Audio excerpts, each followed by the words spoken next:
What would you do if your ornithopter went down out here? You wouldn't want to go down out there. It's worm territory.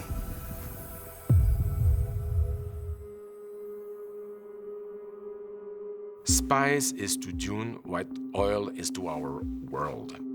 The sandworm goes in the deep desert and attacks the spice harvester because they are territorial beasts and they want to protect the spice fields.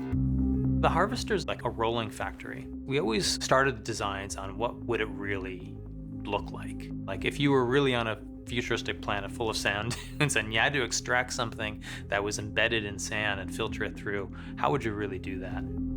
The challenge was to make that look interesting. I didn't want this to be an oil rig with tank treads on it. When I first started with this harvester, Denis asked me, how would it be extracting the spice? How is it moving? Is it crawling on legs like a spider? Is that too futuristic? Is it working on treads? One of the hardest parts of my job is to making something look interesting.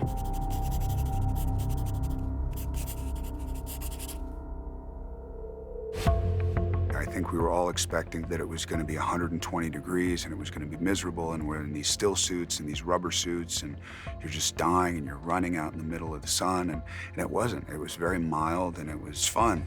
It was pure fun because at the end of the day, that is the moment where Paul will be for the very first time of his life in contact with the deep desert and will strangely feel home. Go, go, go, go, go, go! There was a moment Paul was kneeling in front of the spice harvester, and he wanted the kneeling in front of it to be really specific. Denis is incredibly conscientious about everyone and about the performers and checking in and making sure things are working well. He just knows how to bring the best out of them.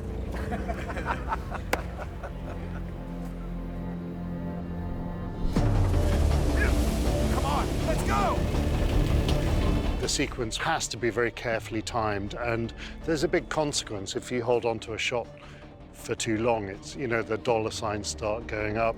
We very carefully crafted that. It was a collaboration really between me and Denis, but also with Sam Hudecki, the storyboard artist, that we would compare notes and try and kind of get the thing in really good shape. The scene where you see Paul and Gurney on the back of the ramp, and they're like watching the worm take the spice crawler. They're actually on the ramp, and we actually pulled the ornithopter up on a crane. It's a scene that required a lot of choreography, a lot of time of shooting, but honestly, those are my favorite thing because it's a sequence that doesn't rely on dialogues or something. It just relies on cinema and the power of the images, and we had great time shooting that.